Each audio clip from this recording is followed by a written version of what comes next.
sur le petit bouton magique. Comment vas-tu, Max? Hello, ça va très bien. Merci beaucoup de me recevoir, Nico.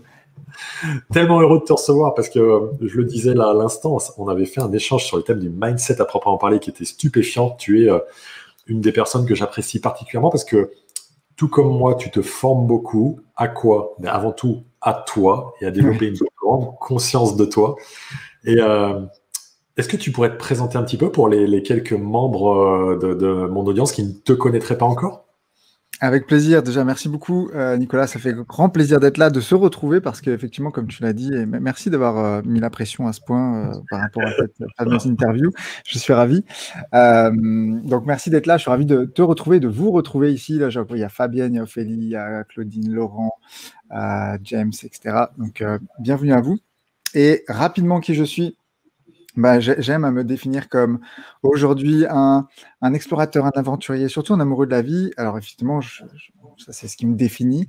Je suis entrepreneur aujourd'hui sur le web depuis 2015 maintenant, quelque chose comme ça. Effectivement, je travaille avec des entrepreneurs, je travaille avec des dirigeants, des chefs d'entreprise à développer leur activité, mais surtout à avoir davantage de clarté sur qui ils sont à l'intérieur, clarté sur soi pour avoir de la clarté sur son business, pour pouvoir être, bien sûr, je me dis souvent, mais finalement, c'est quoi avoir de la clarté? Peut-être qu'on en parlera aujourd'hui. Je vous tease un peu là-dessus. Et j'ai pas toujours été entrepreneur, j'ai aussi avant été salarié, j'ai évolué dans le monde de l'architecture, dans le monde de l'urbanisme, donc j'ai toujours eu un peu ce truc de construire, de créer, d'imaginer ces choses-là. Et puis, j'aime bien aussi raconter cette petite histoire très courte qui revient vraiment quand on est petit. Moi, j'ai jamais été ce mec-là très populaire à l'école. J'étais plutôt le gars introverti, timide. Pourquoi je la raconte? Parce que je pense que ça peut inspirer aussi les gens. Très court. Et en fait, en grandissant, je n'avais pas forcément ce rêve d'être pompier, astronaute ou policier, tu vois. Je regardais ces entrepreneurs avec des yeux d'enfant envieux en me disant, ces mecs-là sont les héros d'un monde que je ne connais pas encore. Et tout ça pour dire que j'étais très timide, très introverti, et ça m'a pas empêché par la suite d'évoluer, de créer des séminaires. J'ai effectivement en 2016 créé un séminaire qui rassemble des entrepreneurs, des leaders, etc. Et voilà, en fait, c'est un parcours de vie. Et comment ça s'est passé de A à B? C'est bien sûr en évoluant, en travaillant sur soi, en se remettant en question et en expérimentant des choses qui nous font peur. Je crois que la dernière fois, on avait parlé de la peur. Bon, ça y est, on a déjà le menu pour la soirée. Moi, j'ai déjà pris des notes. On a tellement à partager. Est-ce que vous avez tous 5 ou 6 heures devant vous? Parce qu'en fait, là, c'est moi qui vais être contraint en 1 heure à travailler là-dessus avec Max. La première chose. Désolé. Ouais, non, c'est très bien. Au contraire.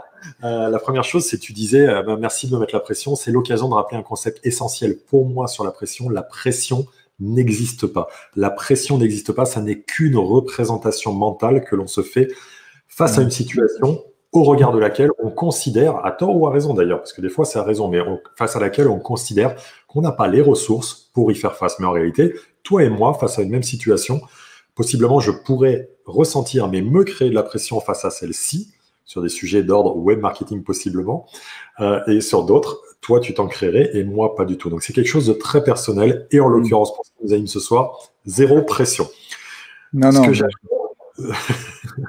Ce que j'adore, c'est que dans ce sommet Leader Time, on aborde le leadership en mode 360 degrés sous toutes ses facettes. Et un des axes essentiels de pourquoi tu es là ce soir, tu aurais pu répondre à tellement d'axes, mais c'est celui de la clarté de l'identité, parce que dans ton parcours de réflexion, tu es en train de faire un focus et une philosophie, même je dirais, sur cet axe essentiel. Et je trouve ça passionnant, car très très peu traité.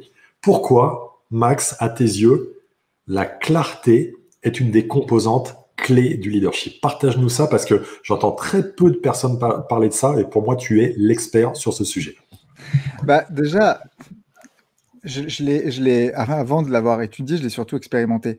Et je me suis aperçu que finalement, lorsque j'avais pas de clarté, alors aujourd'hui, c'est des choses effectivement qu'on enseigne, qu'on coach nos clients, nos entrepreneurs autour de ça, parce que finalement, on a tendance aussi dans ce marché aujourd'hui à te servir ce que j'appelle des stratégies en kit, ou des espèces de plats tout prêts que tu achètes chez Picard et que tu mets au micro-ondes et hop, ça fonctionne.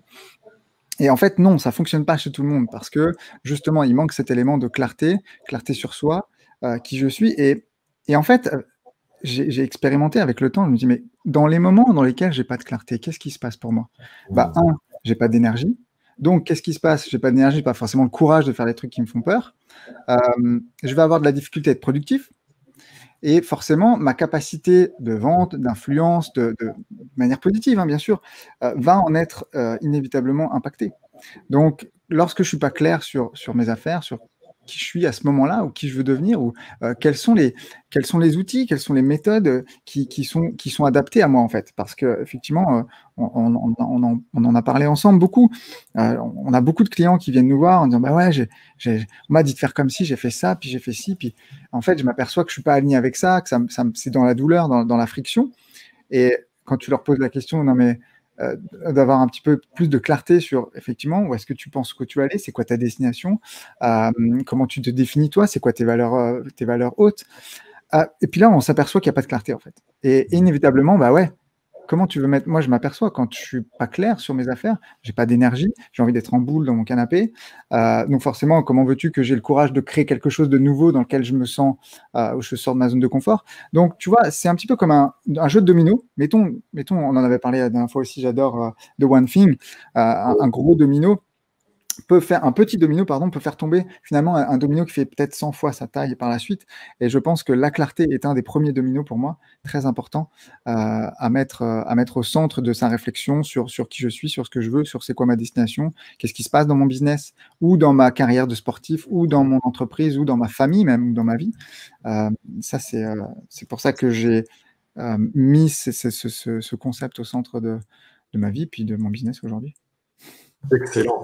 Est-ce que, du coup, tu nous as dit mettre de l'importance et accorder de la valeur sur la vision. Pour moi, on se construit essentiellement autour d'une vision inspirée, qui est le premier point de ce socle fondamental de la performance de haut niveau pour moi, le modèle VPS, vision inspirée, performance engagée, sérénité incarnée.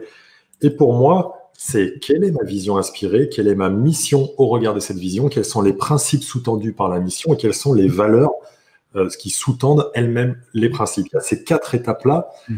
Comment toi tu travailles, comment tu modélises ça? Parce que je sais que comme moi d'ailleurs, tu modélises beaucoup les choses et je suis curieux de savoir comment tu modélises cette question de la clarté au regard de la vision. Donc tu m'as parlé de 3 niveaux de vision. Je t'ai parlé de vision, mission, principe, valeur. Pour moi, ce sont ces 4-là, mais on peut avoir des points de vue absolument différents et c'est la richesse de ce type d'échange. Non, mais bien sûr, et je me rappelle qu'on a débattu là-dessus la dernière fois aussi. Ta question portait sur, parce que en fait, je suis désolé, tu peux me répéter ta question? Je t'en prie. Comment tu fais pour toi ou pour les gens que tu accompagnes pour mettre de la clarté dans le sujet de la vision? Parce que on sait que c'est essentiel, mais je suis sûr que, bien évidemment, sans nous déployer toute ta méthode, mais quels sont les axes essentiels pour toi pour que les gens qui nous écoutent ce soir se disent, avec 2-3 petits tips peut-être, tiens, ça va m'aider à être plus clair dans ma vision, justement. Le premier truc sur lequel, une des premières questions qu'on pose, c'est quoi ma destination ultime? Vers quoi je veux me rendre, en fait? Et ça vient sous-tendre, ça vient être sous-tendu par des valeurs. Et j'ai tendance à dire toujours, on parle des valeurs comme quelque chose d'assez générique, d'assez large. J'aime bien y amener cette petite touche de c'est quoi mes valeurs hautes? Et mes valeurs hautes, sont définies par des choses comme qu'est-ce que j'aime vraiment faire? Dans quoi je suis bon, comment les autres, si je devais poser la question à mon entourage, comment ils me définiraient, dans quoi je suis vraiment excellent, qu'est-ce que j'aime faire, qu'est-ce qui est facile pour moi, quelles sont les choses que je fais avec aisance, sans voir le temps passer, où je pourrais y passer des heures sans même me demander, sans même arrêter ou faire une pause. Donc, tu vois, moi, par exemple, j'en ai partagé quelques-unes hier en interview aussi. Je sais que la croissance personnelle est une de mes valeurs hautes. La connexion avec les êtres humains est une de mes valeurs hautes. C'est-à-dire que si ça, je peux le faire pendant des heures, si je ne le fais pas dans mon activité, il y a un moment donné où je vais me sentir pas assez nourri. Donc, qu'est-ce qui se passe quand j'ai pas connaissance de ma valeur haute? Alors, je sais plus exactement où est-ce que j'ai récupéré ce principe, ce concept. Je pense que c'était Joe Dispenza bon, bref, j'ai oublié. Mais qu'est-ce qui se passe quand je connais pas mes valeurs hautes? J'ai de la difficulté à aller définir où est-ce que je veux me rendre. ma vision, alors il y a différents niveaux de vision, hein. Moi, je vois vraiment la vision court terme, la vision moyen terme, puis la vision complètement inspirée, celle qui est délirante. On n'a aucunement connaissance du comment, mais elles vont être jalonnées, elles vont être nourries par mes valeurs, parce que ce que je veux accomplir, qui je veux être, quel impact je veux avoir dans le monde aussi, va être défini par les valeurs qui me caractérisent. Donc, quand on est avec des clients, surtout aujourd'hui, on accompagne des clients qui évoluent, qui sont en forte croissance, qui sont exposés aussi à des évolutions et à une croissance qu'ils n'avaient pas forcément prévue. Certains vont atteindre le million assez vite. Donc, on est obligé constamment de revenir sur c'est quoi la destination. Ok, maintenant qu'on a atteint ça, parce que on est tous pareil, tu vois, quand on a atteint son objectif, on peut se sentir vide en fait. Et j'aime à dire que c'est pas l'objectif qui est important, effectivement, c'est ce qui se passe entre les deux. C'est tous ces moments d'expérience, de contraction, d'expansion qui vont se mettre entre les deux. Mais on a besoin de revenir et de se reconnecter à ce moment-là. Ok, c'est quoi la destination ultime? C'est quoi mes valeurs? C'est quoi la mission? Pourquoi je fais ça? Et tu l'as très bien dit, hein, c'est juste peut-être qu'on y met des petites subtilités différentes, mais voilà, un petit peu, si tu veux, sur les choses sur lesquelles on va travailler essentiellement. Et finalement, ça paraît...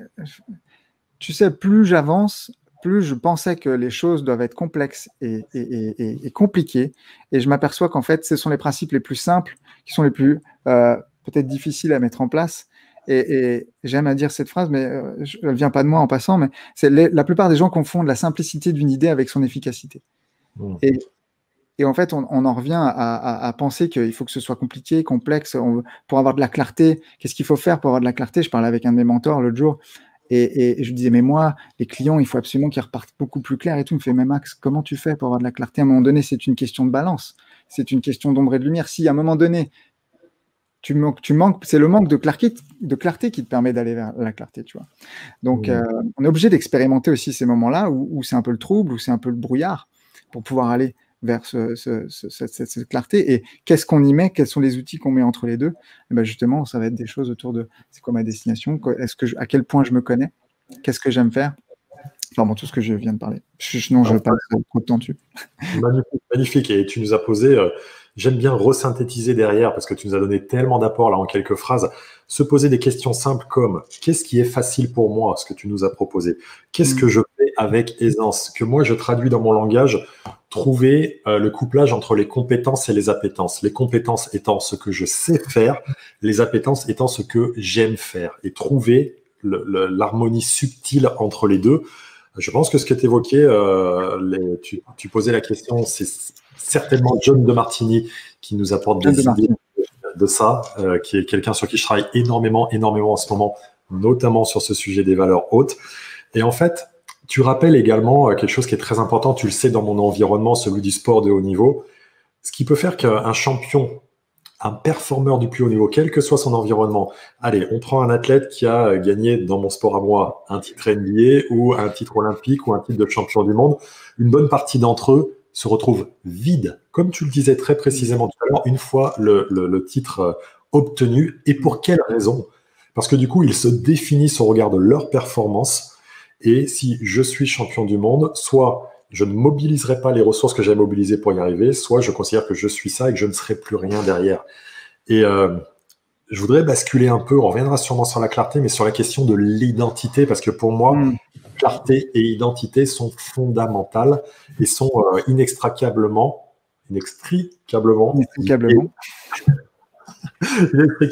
liées.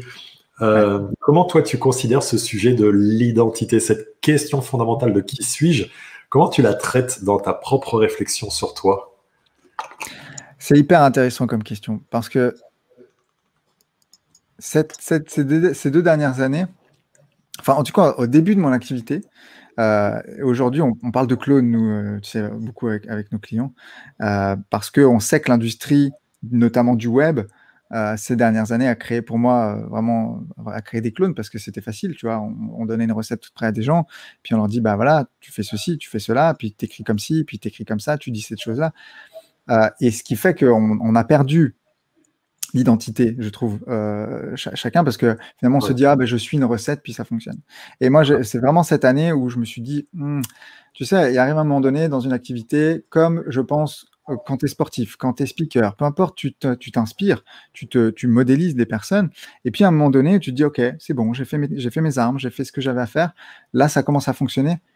Mais je suis plus aligné en fait avec ce que je faisais. Et je m'aperçois que ce que je faisais n'était pas forcément en plus dans ma zone de génie, dans ce que je sais faire, dans ma zone d'artiste. Qu'on on fasse du sport, qu'on soit businessman ou peu importe, on est quelque part tous des artistes. Oui. Et c'est cette réflexion-là que moi j'ai vraiment menée cette année. Et en fait, qui vient de quoi? Qui vient du fait que la plupart du temps, on se compare. On se compare aussi à des gens qui sont peut-être plus évolués ou qui ont plus d'avance, en fait. Et moi, je me rappellerai toujours la première fois que j'ai créé mon séminaire, donc en 2015 ou 2016. Premier séminaire à vie, j'ai jamais fait de conférence, pas de réseau, pas de liste, rien. C'était mon rêve, j'ai juste fait ça. Je me rappelle, j'osais même pas me comparer à mes invités parce que j'avais invité des speakers qui étaient tellement plus avancés que moi. Et je dis, mais non, mais moi, je suis pas, j'étais sur scène, j'étais organisateur et tout, mais je me dis, non, mais non, moi, je suis pas speaker. Et en fait, ils m'ont juste dit, mais en fait, Max, c'est juste pas que tu es moins bon ou meilleur, c'est juste que il y a une question d'évolution, c'est juste que ces personnes-là ont de l'avance. Donc, je me comparais à des choses qui n'étaient pas comparables. Et pour en revenir à la question d'identité, parce que finalement, c'est ça, on a peut-être parfois tendance à construire son identité en comparaison avec l'identité de quelqu'un d'autre. En disant, mais moi, j'aimerais être comme ça, mon rêve, c'est d'être Michael Jordan, mon rêve, c'est d'être machin. OK. Au début, c'est un driver, c'est vraiment un driver. Moi, je pense qu'on a des mentors en commun, des gens qui m'inspirent énormément. Peut-être même inconsciemment des fois, qui forgent ma personnalité, qui forgent qui je suis, qui renforcent mes valeurs. Mais à un moment donné, je suis obligé de me dire, c'est qui Max Dorville en fait? Parce que si je ne fais pas ce travail-là, je vais souffrir de la peur du rejet, du regard des autres, de pas obtenir les résultats que j'ai par rapport à ceux qui m'entourent. Et où là, je vais rentrer dans mon mode comparaison et je vais baisser mon estime de moi, etc. Donc, ça va avoir un fort impact sur mon identité. Et mon identité aujourd'hui n'est pas définie par mes résultats, elle est définie par qui je suis. Et je me rappellerai toute ma vie cette question. À l'époque, je préparais les concours d'entrée à l'école de commerce, des écoles de commerce en France. Et il pose cette question, en fait, qui êtes-vous? Et mon réflexe, c'est de dire, je suis architecte, ou je suis médecin, ou je suis... Et en soirée, quand tu es avec des potes à l'époque, je me rappelle, quand tu rencontres des gens, t'es qui? Ah bah moi, je suis médecin. Tu te définis par ce que tu fais, en fait. Mais c'est pas qui t'es. Qui tu es, moi, j'aime bien dire, je suis quelqu'un voilà, moi j'aime bien dire, je suis audacieux, je suis bienveillant, je suis explorateur, je suis un amoureux de la vie. Ça, c'est qui je suis. Ce que je fais, c'est que je suis entrepreneur, que j'accompagne des gens à s'épanouir dans leur business et à générer des millions d'euros. OK, mais ça, c'est ce que je fais. Ça n'a rien à voir. Et si demain, je fais autre chose, ça n'empêche pas que je reste ce gars-là, en fait, qui aime le contact, qui a des valeurs hautes de croissance personnelle, etc. Bon, bref, je ne sais pas si je pars dans un truc trop loin, là. Non, c'est chouette. Je voudrais rebondir sur le sujet de la comparaison. Le pire qu'on puisse faire, c'est se comparer aux autres en termes d'identité, c'est certain. Et pour moi, il y a deux personnes à qui on peut se comparer très positivement, constructivement pour avancer. C'est d'une part quelqu'un qui, effectivement, est très loin dans ce que l'on veut être, mais tellement loin que du coup, on va être dans une comparaison que je qualifierais d'inspiration. Cette personne, je peux modéliser, ce qui n'est pas copier, parce que c'est là où on serait dans l'erreur, justement, et me dire, OK, si cette personne qui est tellement loin, elle fait des choses comme ça m'anime et ça m'aide à m'engager sur ce chemin pour y aller. Et d'autre part, la bonne comparaison qu'on peut faire quand on est dans un chemin de croissance perpétuelle, c'est se comparer à notre moi d'avant, notre moi d'hier, de le regarder objectivement. Et je dis bien objectivement, notamment, moi, les gens que j'accompagne dans mon Mastermind Leader Time ou mon programme Mindset de gagnant, je les invite à utiliser la pratique du journaling, c'est-à-dire de rédiger quotidiennement où j'en suis, quelles sont mes questions, mes doutes, mes avancées, mes progrès. Parce que, et la plupart du temps, je leur dis, en soi, c'est pas grand-chose. Par contre, ce qui va être intéressant, c'est quand vous ouvrirez le carnet 6 mois après, de vous dire, c'était ça mes défis. Et maintenant, c'est du pipi de chat, c'est facile. Et rien qu'en ça, c'est une comparaison saine qui nous arrive à y aller. Et puis, sur la fondation de l'identité, notamment de l'identité d'un entrepreneur, moi, j'aime l'idée, notamment pour les gens que j'accompagne, de les aider à construire leur océan bleu. Considérant, par exemple, allez, on va prendre un métier, coach. Au hasard. Vraiment, vraiment au grand hasard. Les coachs, en fait, sont dans un bassin olympique, une piscine de 50 sur 50, et qui est un océan rouge, c'est-à-dire un océan rouge rempli de requins qui vont tous se manger les uns les autres. Créer son océan bleu, c'est trouver pour le coup de la clarté, comme tu sais très bien le faire, et forger son identité, et d'être en fait dans le plongeoir à côté relativement seul. Ça donne quoi dans la vraie vie des entreprises? Ça donne le cirque du soleil, qui décide de créer un modèle absolument à part, en enlevant les contraintes de son univers du cirque, qui était la gestion des animaux, les coûts que ça représentait, et en prenant le meilleur de l'univers du théâtre. Et en l'occurrence, ils sont dans un champ potentiel quasiment inexistant, à travers le fait d'avoir créé leur océan bleu. Et j'aime l'idée comme toi que si on s'évertue à copier, dupliquer, faire ce que les uns et les autres font, et je ne jette la pierre à personne, je l'ai fait pendant tellement de temps. Je l'ai fait aussi. Je l'ai fait pendant tellement de temps. Mettez-nous en commentaire si, d'ailleurs, vous avez le sentiment, vous conscientisez que vous êtes déjà tombé dans ce piège de copier les autres parce que c'est comme ça que ça fait ou les autres réussissent, donc je fais ça. Je l'ai fait tellement. Et par contre, dès lors qu'on arrive à forger notre océan bleu, et c'est complètement possible, ça va tourner autour de qui on est, de ce qui nous fait vibrer, de ce qui nous anime. On va naturellement devenir magnétique pour les autres, attractif pour les autres, et se différencier, c'est-à-dire sortir du lot au sens premier du terme, c'est-à-dire être à côté du lot et rayonner pleinement. Qu'est-ce que ça t'évoque, ça? Ouais, j'allais dire, je veux rebondir là-dessus. Oui, je sais. On fonctionne comme ça, on rebondit l'un sur l'autre, et c'est magnifique. Hier, j'étais invité par un de nos amis, Karl, sur son sommet de la vente, et justement, il y avait une question autour de ça aussi. Et moi, un des switches qui a été pour moi, je veux dire, vraiment marquant, puis je me rappelle aujourd'hui, comme un jour, j'ai eu un aha moment, tu vois, je me suis dit, c'est vrai qu'en fait, ça fait une putain de différence. Lorsque je me suis mis à croire en ma conviction, alors je ne sais pas si c'est une répétition de dire ça, mais lorsqu'on a une conviction et lorsqu'on croit profondément en quelque chose, que ce soit une idée, un concept qu'on défend, une idée qu'on défend, en fait, le fait qu'il y ait des gens qui vont nous critiquer, bien sûr que c'est jamais agréable, mais le fait que voilà, on a ce niveau de, ça devient beaucoup plus facile en fait. De communiquer, de partager son message, et en même temps, on n'a même plus besoin de vendre les choses parce que quelqu'un qui est convaincu par ce qu'il raconte, ça se fait, c'est même pas, il convainc personne en fait. Les gens, c'est genre, t'adhères ou t'adhères pas. Mais c'est en ça que je trouve que c'est puissant. Et moi, quand j'ai eu ce truc de dire, putain, mais ouais, en fait, c'est ça. Et ça, je le crois à 100%. Et ça change en plus un petit peu de ce qui se dit. Tu vois, arriver aujourd'hui sur le marché et dire, effectivement, on a construit des clones et la plupart des gens font des modèles d'affaires de masse pour tout le monde. Mais moi, ce en quoi je crois, c'est créer son modèle d'affaires personnalisé, quelque chose qui nous ressemble et tout. C'est déjà un petit peu différent, tu vois. Et voilà, mais par contre, je sais que ce truc-là est méga aligné avec moi, en fait. Je peux t'en parler pendant des heures et t'expliquer tous les concepts qui me sont venus avec ça. Et en fait, voilà. Et après, c'est partir de là, je sais que ça crée mon unicité parce que je vais le générer, je vais l'exprimer avec mes mots qui sont à l'intérieur de moi, qui viennent nourrir aussi qui je suis, mes valeurs, etc. Et ça va résonner chez des gens, puis pas du tout chez d'autres. Et c'est parfait. C'est ça qui crée la différence, tu vois. Parce que, et je l'ai fait aussi, tu l'as dit, j'ai commencé, j'ai suivi des formations, j'ai mis en application, j'ai fait ce qu'on me disait de faire. Ça marchait pas, ça a marché un peu, ça marchait moins bien, puis ça a marché un peu mieux. Et c'est bien, parce que c'est ça aussi qui m'a permis de mettre le pied à l'étrier, tu vois, comme on dit. Mais il y a un moment donné où il faut que tu prennes ton envol, il faut que tu prennes tes propres choix, ta propre vision, en fait. Tu ne peux pas vivre au travers d'une vision de quelqu'un d'autre, tu ne peux pas vivre au travers d'une méthode de quelqu'un d'autre. Ça fait de la peine, quoi. Enfin, ça fait de la peine dans le sens où je pense que ça nourrit pas suffisamment pour être dans son épanouissement intérieur, quoi, et dans son alignement intérieur. Complètement, et ça me fait penser à un visuel que j'avais vu. En plus, je vais pouvoir le mettre à l'écran normalement, donc ça, c'est magnifique. Regardez les commentaires pendant ce temps-là. Oui, vas-y, je t'en prie. Hop, je vais partager ça à l'écran. Yes, c'est parti.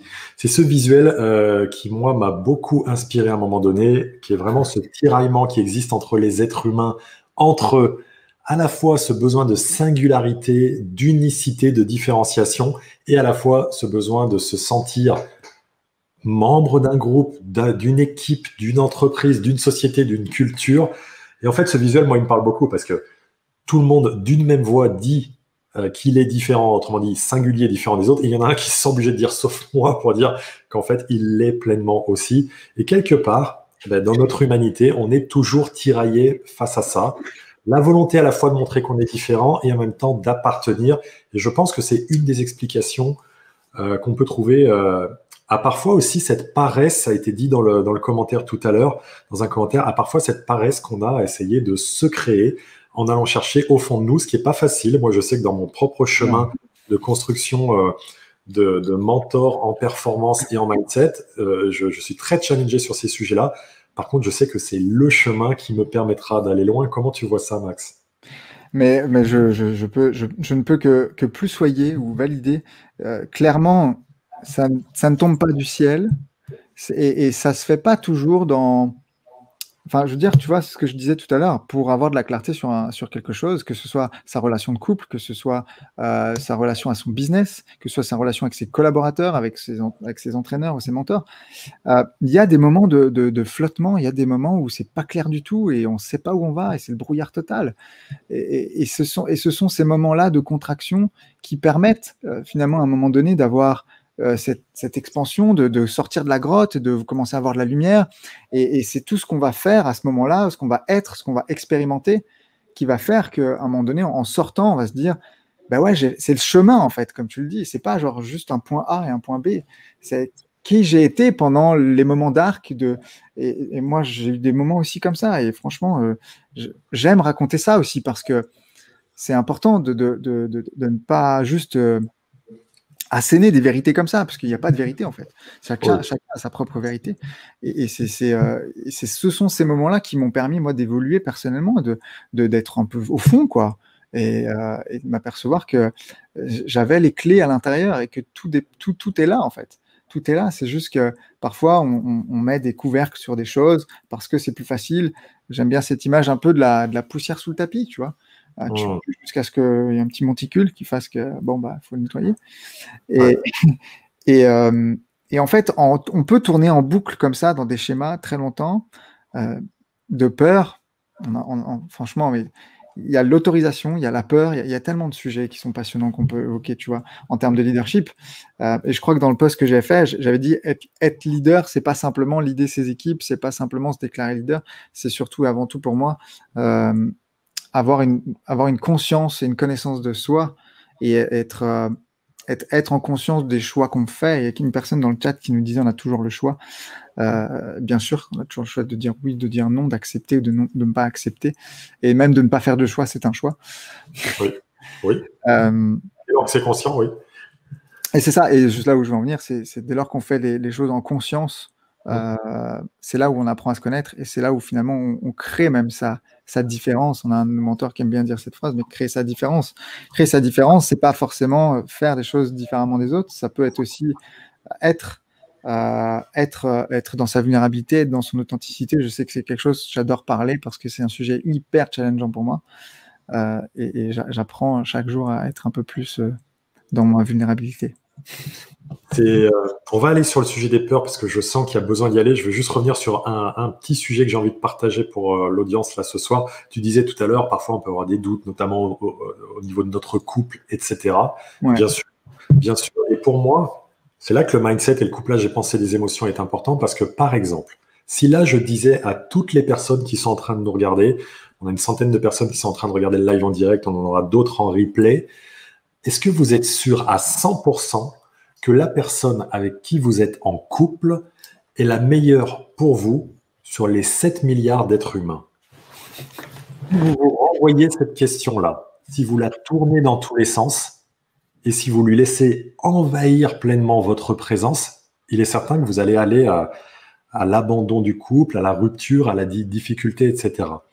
Et en fait, c'est pour moi la qualité des questions qu'on se pose qui aura une influence sur nos pensées, et du coup sur nos décisions, et du coup sur nos actions, et du coup, en rebond de tout ça, et sur notre bien-être et sur notre niveau de performance. Et donc, il me semble que c'est très important, et l'exemple du couple, il est bien parce qu'il est parlant, il est très parlant, mais on peut l'utiliser. Est-ce que je suis dans la bonne vision par rapport à mon entreprise, dans le bon outil, dans la bonne pratique? Est-ce que je fais bien de me faire accompagner par Max ou par Nicolas, blablabla? C'est toujours se poser la question, est-ce que justement, cette question que je suis en train de me poser, c'est une question qui est de nature à m'aider, ou c'est une question qui est de nature soit à biaiser le faisceau de réflexion, soit à le préorienter de façon massive? Comment tu vois ça? Ne t'étouffe pas. Non, mais tu as raison. Déjà, poser une question, c'est y répondre. Donc déjà, à partir de ce principe-là, tu sais que la qualité de tes questions va donner des réponses de qualité ou non, tu vois. Donc, c'est vraiment un art, hein, de se poser ou de poser des questions à des gens. Et ouais, bien sûr que je suis convaincu. Là, tu parlais du couple. C'est un sujet qui m'a bien challengé aussi ces dernières années. Et en fait, finalement, ouais, alors tu te poses la question de savoir si tu es avec la bonne personne sur 7 milliards. Bon, effectivement, le premier réflexe que tu peux avoir, c'est de dire bah non, en fait, parce que je connais pas tout le monde, puis il y a peut-être quelqu'un qui me correspond davantage. Mais quand on creuse la question davantage sur en quoi cette personne me fait avancer, me fait grandir, et enfin, tu vois, il y a aussi le fait d'être parfait n'existe pas, en fait. Et je pense que la relation parfaite n'existe pas, le business parfait n'existe pas. Et c'est justement dans le fait que c'est pas parfait qu'on apprend et qu'on grandit et qu'on avance. Et ouais, ma relation n'est pas parfaite, mais elle est unique, en fait. Et la relation avec moi-même non plus n'est pas toujours parfaite, parce que des fois, je retombe dans des travers, soit j'ai peur, soit effectivement je me compare, soit machin. Mais c'est ça qui me fait bouger, qui me fait avancer, en fait. Donc, c'est vraiment l'orientation des questions qu'on se pose est importante. Et à de nombreuses reprises, je vois des gens où je me dis quelle est la question que tu peux te poser là? Et puis en fait, la question est tournée de manière négative. Je dis, ok, si tu la tournes comme ça, qu'est-ce qui se passe pour toi? Ah ouais, les réponses sont différentes. C'est ça, c'est ça. Les réponses sont différentes.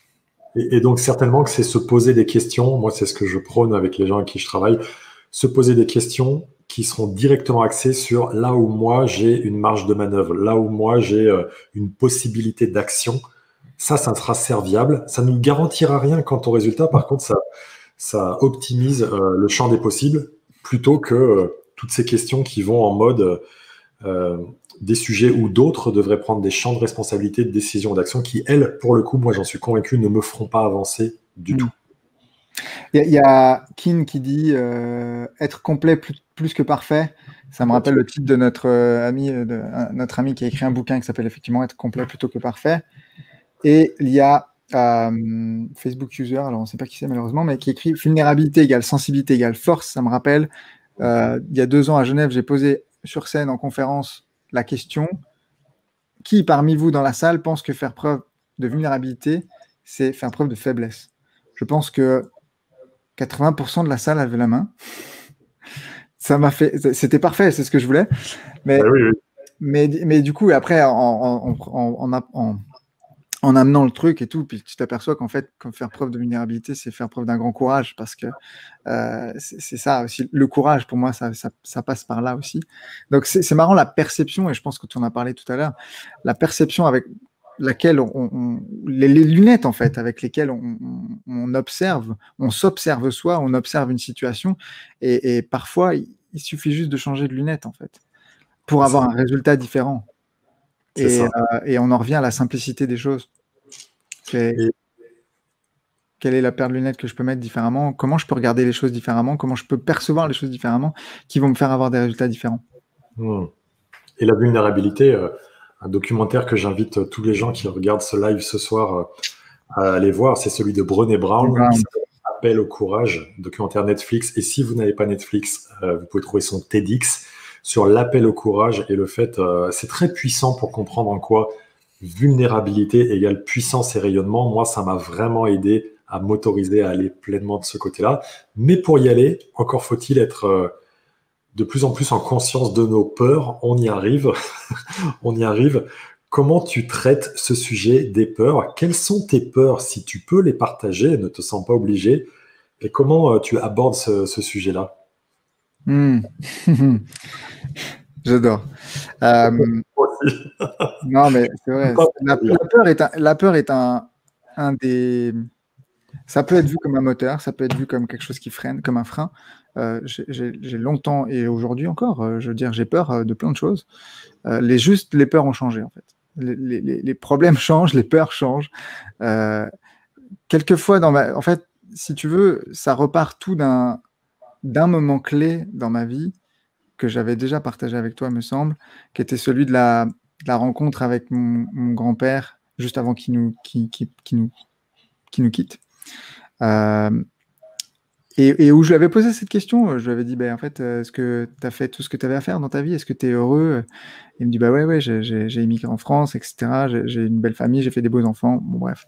Et je sentais vraiment si tu veux, cette émotion de je suis en paix. Tu vois. Et d'un coup, je me suis dit, comment j'aimerais répondre à cette question à mes petits-enfants? Et à l'époque, j'étais dans cette phase où j'avais peut-être peur de faire une transition de vie. Parce que j'étais plutôt dans la réflexion de me dire, qu'est-ce qui se passe si ça marche pas? Qu'est-ce qui se passe si je suis dans l'échec? Que vont dire les gens? Que vont penser ma famille? Que vont penser mes parents? Que vont penser mes amis si j'échoue? En fait, je mettais mon focus sur échouer. Et j'étais le mec, je pense que j'étais un champion du benchmark, tu vois, donc j'observais toutes les possibilités que j'avais devant moi. Et ça me rassurait, en fait. Ça venait nourrir, ça me donnait un peu de dopamine, ça venait nourrir un peu ça me rassurait. Et je me disais, bah, en fait, je peux continuer comme ça. Et en fait, du coup, c'est un cercle. Tu cherches des solutions, tu les as devant toi, ça te rassure, tu passes pas à l'action parce que ça te fait peur. Et un jour, j'ai dit, tiens, je vais essayer un truc qui me fait peur. Et, et en fait, depuis ce jour-là, bah, c'est en l'occurrence de créer un séminaire de toutes pièces, de partant de zéro avec des speakers nationaux, voire internationaux, faire une conférence devant 200 personnes, etc. Ça me terrifiait. J'étais complètement paniqué. Et le fait de l'avoir fait, ça a fait un switch dans mon cerveau. Je me suis dit, attends, je suis capable de faire des trucs qui me terrifient. Et finalement, tout le long de ce processus-là, qu'est-ce qui a fait la différence? C'est un, la décision, deux, de marcher avec cette peur. J'en avais déjà parlé de ça, cette image du papa ou de la maman avec un petit enfant qui marche à côté de sa peur. Et à la différence, le petit enfant va grandir. La peur, tu marches à côté, elle diminue en fait, parce que Oui. tu restes avec elle, plutôt que de la rejeter. Donc, c'est vraiment comme ça que j'ai cette relation-là. Et puis aujourd'hui, si tu veux, ouais, bien sûr, j'ai des peurs. C'est pas les mêmes, elles évoluent. Au début, on a peur d'être dans l'insécurité. Ensuite, on a peur de perdre la sécurité. Euh, Oui. on a peur d'être rejeté. Quand je dis on, je vais dire je, parce qu'en fait, Absolument. pardon? Absolument, c'est très important. C'est Ouais. très important de dire. C'est dans mon immersion, c'était dans laquelle? Dans mon immersion mindset de gagnant, là, tout début janvier, juste pour faire un clin d'œil, parce que c'est pour partager un outil auprès de tout le monde là-dessus. Ça commençait à envoyer un peu partout dans le groupe, là, et certains là sont en ligne. Ouais, on ceci, on cela, on cela. Hmm. Et j'ai un camarade, Régis Bardera, qui est un très très bon préparateur mental, qui partageait ce truc de dire, quand j'ai recadré sur, c'est important de dire je pour pas envoyer nos projections sur les autres, et il disait, ben moi j'utilise un outil des fois qui est tout bête. Quand je sens que j'envoie un peu trop de on, etc., je dis, bon allez, jon, ça va me faire passer finalement par le je. Et du coup, c'est un petit clin d'œil, un petit trigger pour se dire, attends, faut que je fasse gaffe à pas dire on, donc jon, pour finalement basculer sur le jeu. Donc c'était juste pour faire un clin d'œil à ce que tu venais de dire. Ah, mais c'est très bon. Et d'ailleurs, tu vois, je m'en aperçois tout seul. Je veux dire, à un moment donné, c'est certain que faut que Exactement, toi. on peut pas faire des projections comme ça, tu vois. Donc, donc j'ai peur Voilà, de la perte de la sécurité que j'ai créée, tu vois, par exemple. Euh, et ouais, en fait, c'est aussi, j'ai peur de faire des nouvelles choses, en fait. Souvent, c'est ça. En fait. Je me lance un défi 2021, ok, on doit lancer un nouveau mastermind, etc. C'est quelque chose de nouveau, on crée une structure, on a des gros partenariats, on investit de l'argent. J'ai peur parce que je ne l'ai jamais fait de cette manière-là précisément. Mais quand je parle avec mes associés, qu'est-ce qui se passe? On n'a pas tous les mêmes peurs. Donc, exact. C'est l'intérêt d'être en ça groupe. drive, tu vois. Et c'est ça, et c'est là où c'est intéressant, c'est parce que du coup on avance et du coup chaque jour tu fais quelque chose d'un petit peu où tu sortes ton espace et finalement tu t'aperçois que tu grandis, tu apprends quelque chose. Ok, je me suis loupé, j'ai échoué sur ce truc-là. qu'est-ce que j'apprends comme enseignement, comment ça me fait grandir. Tu sais, je le dis avec le sourire là, en même temps, puis mais quand ça t'arrive, ça te saoule. Bien Euh, sûr. tu peux avoir la réaction, tu peux être en réaction ou tu peux être dans un état d'esprit dans lequel, ok, je m'arrête, je me reconnecte, je m'observe. Comment je suis là maintenant? Je suis dans un état physiologique et émotionnel qui est assez down, là, je suis énervé ou je suis agacé ou peu importe. Comment je peux switcher mon état émotionnel? Déjà, si je peux pas le faire si je m'observe pas. Donc, Ouais, pour moi, tu vois, c'est passer de réaction à création. Et quand je suis en réaction, je ne peux pas être en création. Donc, si je mets de la conscience sur le fait que je suis en réaction, ok, stop, je passe à autre chose, je souffle, je m'isole, et là, je pourrais revenir à de la création après. C'est hyper intéressant. Souvent, la peur, pour moi, elle est liée à cette illusion de la perte et du gain. Illusion de la perte. J'ai gagné la sécurité, j'ai peur de la perdre. Illusion de si je ne fais pas ça, s'il se passe pas ça, il n'y aura pas ce gain-là. Et c'est aussi lié à, selon moi, hein, et je suis très prenant de ton avis là-dessus, à 3 peurs majeures. La première peur qu'on a, me semble-t-il, que Jon a, me semble-t-il, c'est est-ce que je mérite tel résultat potentiel? Ensuite, est-ce que je suis à la hauteur de ce challenge-là? Et pour finir, est-ce que je ne risque pas d'être rejeté si je fais ça?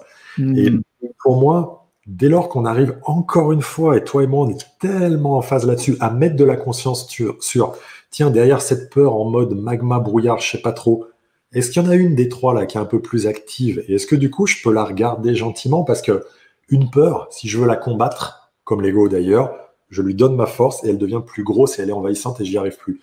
Et par contre, si je regarde la peur et si je le regarde à travers ce spectre de 3 là, à l'écran, là, ce spectre de 3 là, là ou là, ça va m'aider à revenir un peu en moi et à aller goûter ce défi qui se présente à moi comme étant un cap d'élévation à moi, partant du principe que pour moi, si, comme tu le dis dans ton actuel projet, si et je ressens de la peur et je ressens de l'excitation, inspiration, c'est que je suis sur le bon chemin.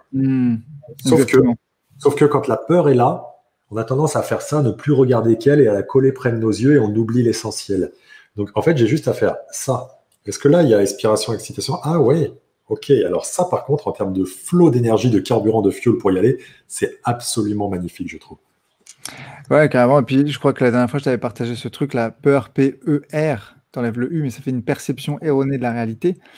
Et Oui, une peur, c'est ça, en fait. C'est une perception erronée qui est très personnelle. Je vois King qui disait chacun ses peurs, pas sûr qu'il y ait uniquement ces 3-là. Non, les peurs sont très personnelles. C'est juste que globalement, on retrouve quand même la peur, notamment la peur du rejet, la peur du jugement des autres, qui est très répandue. Et effectivement, après, lorsque peut-être on est dans des milieux comme le sport de haut niveau, etc., la peur d'échouer, la peur de ne pas être à la hauteur, ou la peur de mériter un succès, parce que finalement, quelquefois, c'est plus rare, mais la peur du succès et la peur de la réussite peut arriver aussi, en fait, parce que qu'est-ce qui se passe si tout change, en fait, si mon environnement change. Et donc, voilà, bien sûr qu'il n'y a pas que celle-ci, mais juste pour conceptualiser le truc globalement, vraiment, c'est de se dire, on nourrit cette représentation de ce qui nous fait peur. Et bien souvent, moi, je me dis, dans le pire des cas, qu'est-ce qui peut se passer? Est-ce que je vais terminer sous un pont ou sans manger ou pas de toit ou tu vois, qu'est-ce qui peut se passer dans le pire des cas par rapport à ce truc-là dont j'ai peur? Ok, on fait un truc, ça fait un flop, on vend pas. Ok, t'as perdu combien? Enfin, tu vois. Et en fait, je rationalise pas ma peur, mais j'essaye c'est mes tips à moi, hein, et ça veut pas dire que ça marche pour tout le monde, attention. Mais j'essaie vraiment de la disséquer, de la découper, quoi. Je la respecte, bien sûr, mais. magnifique. Tu vois, sur la 3e peur majeure dont je parlais, et oui, elles sont pas, il y en a plein d'autres, mais pour moi, elles sont relativement racines et certaines plus présentes chez les uns, chez les autres. Par rapport à celle du rejet, on a Christelle, qui est dans un de mes groupes de mastermind, qui dit une des plus grandes peurs selon elle, c'est la peur du rejet. Et l'antidote de cette peur-là, à mes yeux, à moi, c'est développer un énorme amour de soi. Et plus je développe l'amour de soi, moins je serai potentiellement en prise solide face à cette peur du rejet. Et je pense que c'est un chemin qui peut nous aider à, ou celle qu'Ophélie nous évoque, la peur de ne pas être aimé en l'occurrence. Si je m'aime dans ce que je suis, alors attention, sans m'idolâtrer, sans ne m'aimer qu'à travers mes belles qualités que j'ai, si je m'aime à travers mes belles qualités et mes énormes et magnifiques défauts, dans toute mon entièreté, dans mon courage, ma lâcheté, ma méchanceté, ma gentillesse, etc. Pour le coup, non seulement j'aurais pas peur de ne pas être aimé, mais par rebond, moi j'ai la forte conviction que c'est ça qui rend magnétique et qui fera que je serai aimé par les autres. Mais exactement, et on reboucle finalement, c'est une boucle magique et vertueuse, mais on reboucle avec la clarté en fait. Parce que lorsque tu as de la clarté sur toi, sur qui tu es et sur quelles sont tes qualités, tes défauts, ou en tout cas ce qui te définit, tes compétences, peu importe, mais pas que dans le bon en fait. Moi, il y a Ouais. des parts d'ombre, mes parts d'ombre et de lumière. Tu vois, j'ai des parts d'ombre, je le sais. Et si je les rejette constamment, bah, je sais bien qu'il y a une partie de moi que je rejette. Donc, comment veux-tu que je m'aime, enfin, pas inconditionnellement, mais fondamentalement, tu vois? Et je les rejette pas, je les accepte, je travaille dessus, elles sont là et elles font partie de moi, en fait. Et je ne peux pas être, je pense, en tout cas, c'est mon avis, et encore une fois, c'est mon idée, mais je crois beaucoup à l'équilibre, la dualité, l'ombre, la lumière, la clarté, le manque de clarté, tu vois. Et je pense que je travaille sur mes pardons, tu vois, mais je pense qu'elles sont nécessaires à justement sublimer, mettre en avance mes parts de clarté, mes Ouais, parts de lumière. Mais bon, c'est ma ouais, perception. On part un peu loin là, du coup, hein. mais non, on part pas loin, on part à l'essentiel.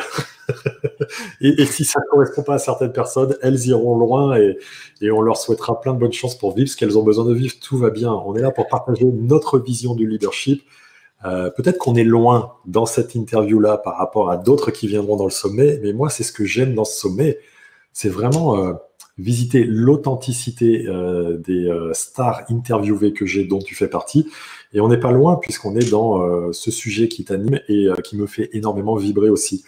Moi j'adore, je fais juste une petite parenthèse, j'adore, hein, j'adore, merci beaucoup ce sommet, c'est trop cool, parce qu'en fait, on se parle quand même de vraies choses, tu vois, Ouais. et on accompagne pas mal d'entrepreneurs là, qui ont quand même un certain niveau, et je m'aperçois qu'en fait, ce sont des questions parfois qu'on leur avait jamais posées, ou qui s'étaient jamais posées, et c'est des choses qui peuvent paraître simples, mais qui font une différence fondamentale dans leur business, dans leur activité, dans la manière dont ils voient leur activité, dont ils voient leur business, et qui a un impact sur leur vie au quotidien. La plupart ont des familles, ont des enfants, ont des conjoints, conjointes, et je vois à quel point, enfin tu vois, ce que je voulais dire par là, c'est que je fais du business, j'accompagne des gens sur la partie entrepreneuriale, marketing, message de vente, etc. Et en fait, on revient aussi bien souvent à des fondamentaux comme ça, qui sont pour moi le socle du triangle, que tu veux, peu importe ce que tu vends, que ce soit une idée euh, ou un produit, ou peu importe, si t'es pas clair sur la base, là, laisse tomber. C'est Commence ça. par ça. C'est ça. Ouais, c'est exactement ça. Et pour le coup, tu vois, moi, j'ai dédié ma vie à comprendre comment l'humain fonctionne en contexte de pression.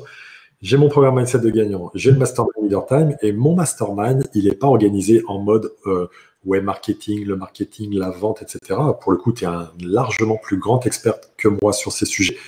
Mais j'aime l'orienter sur plus vous vous connaîtrez finement, à savoir, pour moi, il y a le mindset qui est vraiment le socle fondamental du leadership. Comment je mets de la conscience sur la communication que j'ai avec moi, sur ma vision du monde, sur les questions que je me pose, sur mes valeurs.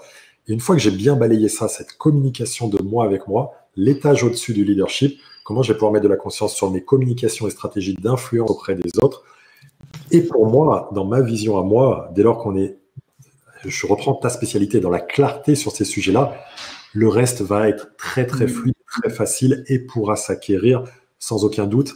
Et je pense que c'est l'essentiel. Alors ce qui est intéressant, c'est que c'est comme en vente la question de la différence entre la perception pour le prospect du besoin implicite ou explicite. Le besoin explicite pour un entrepreneur, c'est je vais développer plus de chiffre d'affaires, mais son besoin implicite, c'est-à-dire celui qui t'explique pas, mais qui est vraiment le nœud central pour ton aider, il est très interne. Et là, pour le coup, il ne sait pas forcément l'exprimer, mais c'est cette conscience de soi et de son leadership qui lui permettra ensuite derrière d'avoir, pour le coup, toutes les bonnes décisions à engager et à cheminer dans ce qu'il a à faire. C'est pour ça que c'est passionnant, en fait.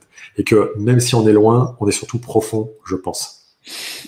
Ah bah t'avais mis la barre haut, je sais pas si les gens ont apprécié ce soir, mais en tout cas. Mais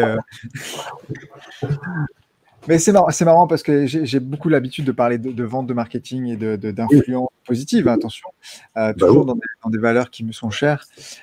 Et ce soir, je trouve qu'on sort un peu des sentiers battus et ça, j'aime bien.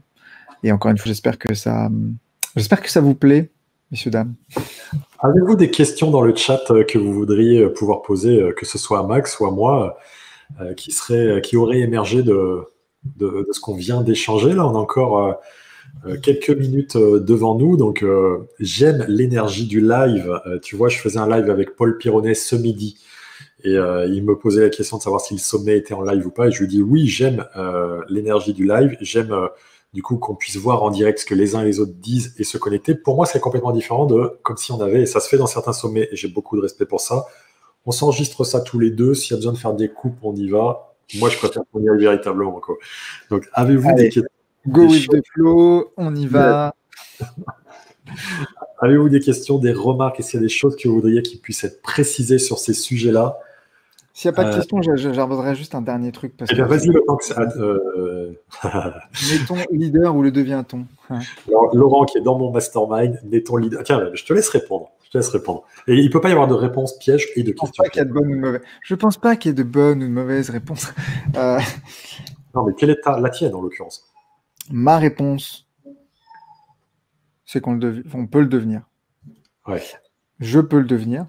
Tu peux le devenir. On peut le devenir. Et pourquoi c'est ma réponse? Parce que le leadership, c'est quelque chose qui est très personnel, en fait, et qui se construit sur des valeurs personnelles et qui se construit sur son histoire et sur quelque chose qui est mouvant, sur quelque chose qui est évolutif. Et c'est pas pour rien que d'ailleurs on voit des personnes prendre leur leadership de manière beaucoup plus impactante au fil des années, tu vois. On en connaît en plus.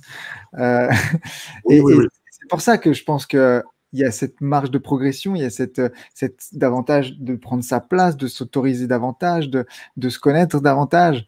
Et je pense qu'on pense à la même personne parce que franchement, j'ai vu une grosse différence cette année. Ouais. Donc, je pense qu'on est capable de prendre son leadership. Et c'est pas quelque chose qu'on apprend en formation. Encore une fois, je vois des formations des fois sur le leadership. Tu sais. Je pense que c'est quelque chose qu'on expérimente et qu'on vit. Ouais. Parce que pour grandir, il faut agir, tu vois, quelque part. À un moment donné, il faut tester des choses. Et là, j'ai vu Martin cette année faire des trucs. Je sais que c'est ces petites choses-là, mis bout à bout. C'est des briques que tu mets, puis tu construis ton château. Et puis, bah, des fois, il y a un coup de vent, ça fait tomber quelques briques. Et tu recommences différemment, tu vois, ou tu mets plus de mortier, je sais pas. Mais voilà, c'est pour ça. Je réponds à la question. J'essaie de faire court, pardon. Non, non, c'est chouette. Et tu vois, c'est marrant parce que hier, dans son intervention pour ouvrir le sommet, Martin Latulippe m'a mis un défi autour d'un titre de quelque chose qui serait 50 nuances de leadership. Tu connais son humour dévastateur. Et hier, il me dit, allez, hop, et on y va, 50 nuances de gris. Ouais, et puis pourquoi tu ferais pas, Nicolas, 50 nuances de leadership? Et je me suis engagé à travailler sur ça. Et pour répondre à la question de Laurent, c'est excellent, c'est excellent. Et pour répondre à la question de Laurent, pour moi, on est tous leaders quelque part. Oui, comme le dit Cécile en commentaire, il y a parfois on a des tempéraments de meneurs ou de suiveurs, mais il y a différents types de leaders. Hier, à un moment donné, je disais à Martin, pour moi, une des vertus, un des axes clés qui m'anime beaucoup, c'est la certitude que peut dégager un leader. En mode, moi, je vais là et je suis tellement déterminé que les gens derrière, c'est, waouh, il peut y aller tout seul, donc je vais le suivre. Et Martin répondait à ça. Ok, ouais, c'est intéressant, mais moi, je fais pas ça. Moi, je suis plus sur un leadership inclusif. Et en l'occurrence, moi, ce que j'aime dans le leadership, c'est si on considère, comme Robin Sharma le dit, que leader sans titre s'applique à tout le monde, on a tous une capacité à rayonner, à influencer, à impacter tous ces verbes d'action-là. Et on a plein de façons de le faire. Et on en revient, selon moi, à travers exactement ce qu'on a dit ici, plus c'est mieux je me connaîtrai, plus c'est mieux je pourrai identifier comment je peux emmener les gens. C'est la différence potentielle entre les extravertis et les introvertis. Tu te définirais comment? Juste en un mot, extra ou intro? Je pense que je suis introverti. Ok, moi je le suis pleinement. Moi je suis clairement introverti. Comment vous pouvez savoir, vous qui êtes dans l'auditoire, si vous êtes extraverti ou introverti? Deux façons de le faire.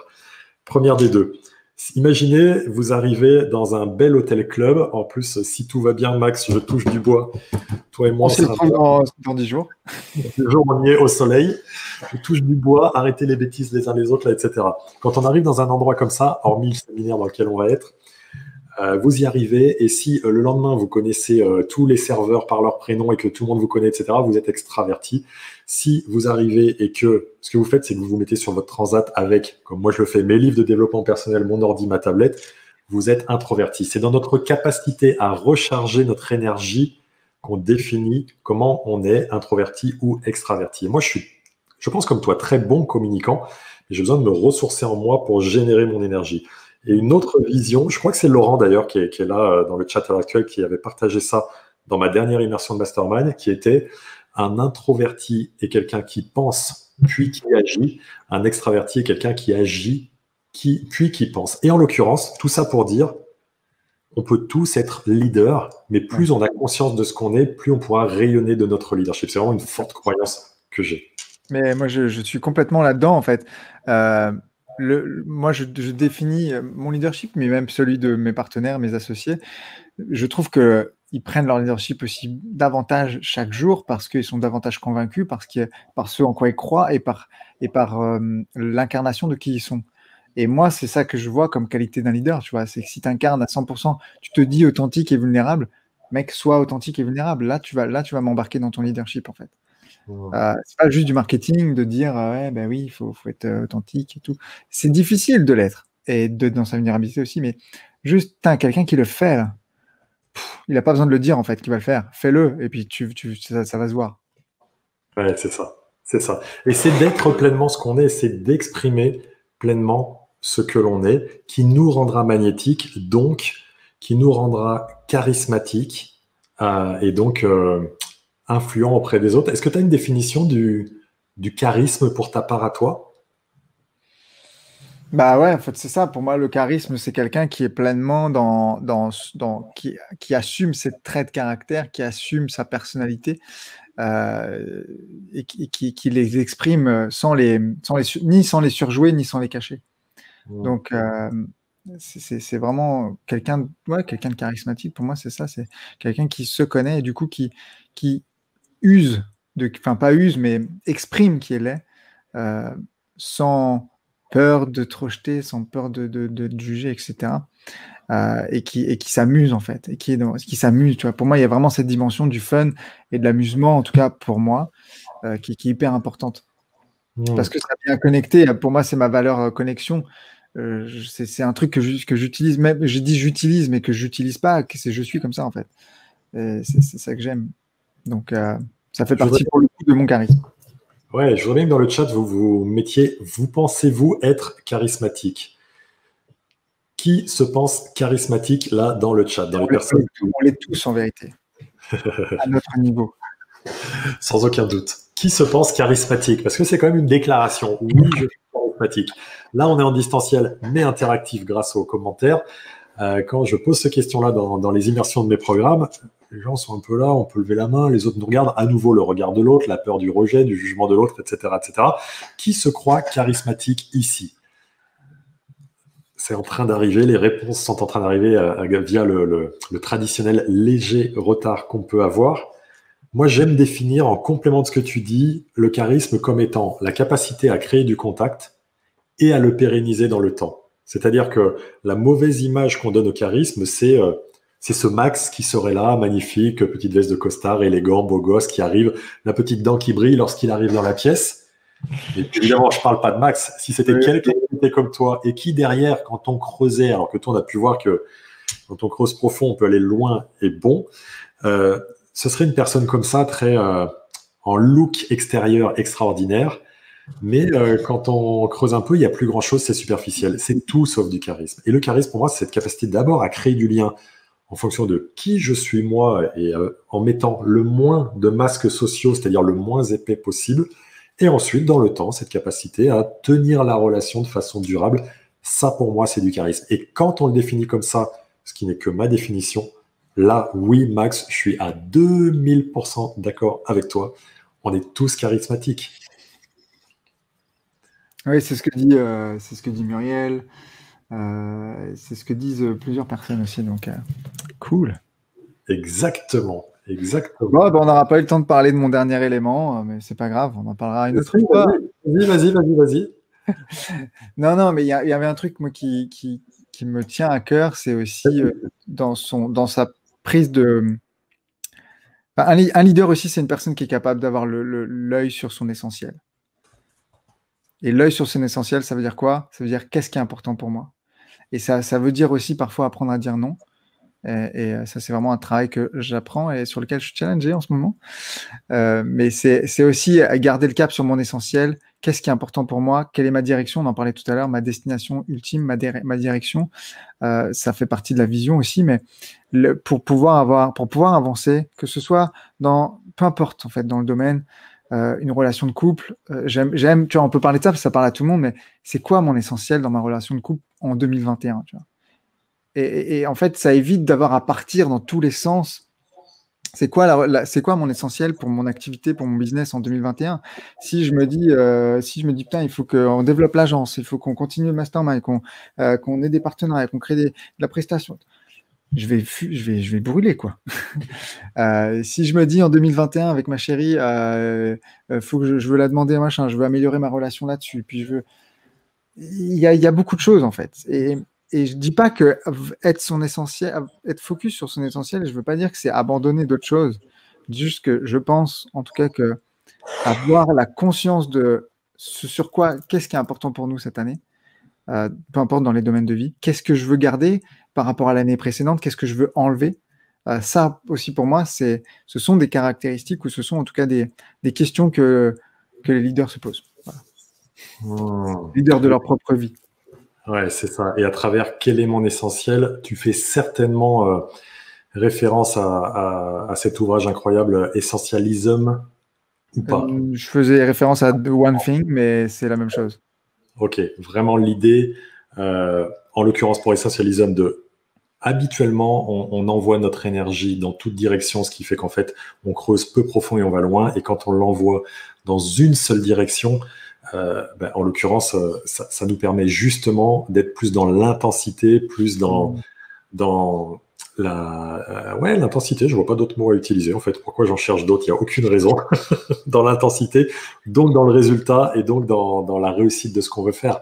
Et c'est vrai que dans The One Thing, on a cette question essentielle qui est à utiliser, qui est: quelle est l'unique chose que je peux faire de sorte qu'en le faisant, tout le reste sera soit plus simple, soit inutile? Je vous invite vraiment à prendre conscience de cette question-là, qui est vraiment la question clé que Max veut nous partager ce soir. Quelle est l'unique chose que je peux faire de sorte qu'en le faisant, tout le reste sera soit plus simple, soit inutile?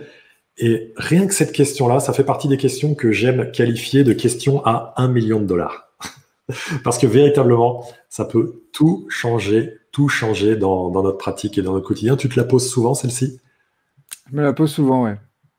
Je me la pose probablement tous les mois ou tous les trimestres, mais même peut-être les semaines, en fin de semaine, tu vois. Quand je bute sur quelque chose et que j'ai de la difficulté avec un projet ou je sens qu'il y a beaucoup de choses dans ma tête, je reviens à l'essentiel. C'est quoi qui est essentiel là, par rapport à notre objectif? Et puis je découpe aussi beaucoup les choses. En vrai, c'est plus par rapport au project management, mais vraiment, là, tu vois, pour 2021, je me suis vraiment refocus sur mon essentiel parce que fin de l'année, on partait un peu dans tous les sens. Et ça joue sur l'énergie. Et vu qu'on a dit que clarté, énergie, courage, productivité, influence, en début de truc, ce sont des dominos. Forcément, ce qui joue sur mon énergie découle de tout ce que je vais être, de toute ma productivité. Donc, carrément, la question du sphinx. Allez, on va la baptiser non plus la question $1 million, mais à partir de ce soir, ce sera la question du sphinx. Ouais, elle est belle. Cette puissance, cette sagesse, ce calme qui est posé, c'est vraiment chouette. C'est vraiment chouette. Alors là, je regarde un peu mon téléphone de temps en temps, là, depuis tout à l'heure. J'ai d'ailleurs, en toute transparence, ma femme qui m'envoie un message en disant « Ne regarde pas ton téléphone ». C'est bon, ça. Bon, on parlait hier, Bounainia, il disait que son mentor était sa femme. Et en fait, je le regarde parce que figurez-vous que c'est chouette dans le leadership d'être un champion de l'imperfection, puisque l'intervenant suivant, Laurent Mignard, qui est donc chef d'orchestre et qui doit donc intervenir et qui devait intervenir depuis à peu près 8 minutes, n'est toujours pas là. Donc, Eh bien, et ça y est. Alors, c'est magnifique car Laurent vient d'arriver à l'instant dans le salon VIP d'attente des intervenants au moment où j'en parle. Donc, du coup, pour le coup, c'est absolument parfait. Parfait. On va pouvoir enchaîner de la plus belle des façons avec Laurent. Max, il me reste vraiment à te remercier de la qualité des apports que tu nous as offerts ce soir encore. N'hésitez pas à suivre Max sur ses réseaux sociaux pour voir ce qu'il propose, pour continuer à cheminer potentiellement avec lui. C'est pas pour rien qu'il a écrit @maxdorville en dessous, parce que c'est un grand professionnel de son sujet. Donc merci Max, on te souhaite plein de bonnes choses. Est-ce que tu as un dernier mot que tu voudrais partager avec nous ? Écoute, je ne sais pas quelle est l'audience un petit peu ce soir, mais je pense que cette phrase pourra parler à tout le monde. C'est l'un de mes mantras, je l'avais donné. N'échangez pas vos rêves contre la réalité des autres. Ça, c'est quelque chose qui est juste quelque chose avec lequel je me lève tous les jours. C'est un cadeau que mon grand-père m'a légué, je vous le lègue ce soir. Merci beaucoup à toi, Nico, ce soir de pouvoir avoir pu échanger ensemble. J'espère que c'était au niveau de ce qu'on avait fait la dernière fois. Et tu vois, peur de ne pas être au niveau. Allez hop, un petit peu. On se donne. Et en tout cas, j'espère que ça vous a plu. Merci Muriel, Fabienne, Ophélie, Céline, Olivia, tous ceux qui ont participé, c'était top. Ouais. Et si vous voulez me retrouver, voilà, Max Dorville sur les réseaux Facebook, Instagram, YouTube. Ça me fera plaisir. Venez poser vos questions si vous en avez. Merci encore Max, merci d'être là quand j'en ai besoin, je tiens à le dire. Et puis, j'ai tellement hâte qu'on se retrouve dans le bel endroit dans lequel on doit être dans quelques jours. Ça sera un plaisir de se parler en live et en direct. Merci encore de ta présence. Une très, très bonne soirée à toi et à très vite, bien évidemment, avec grand plaisir. Merci beaucoup. À bientôt. À bientôt. Merci. Ciao.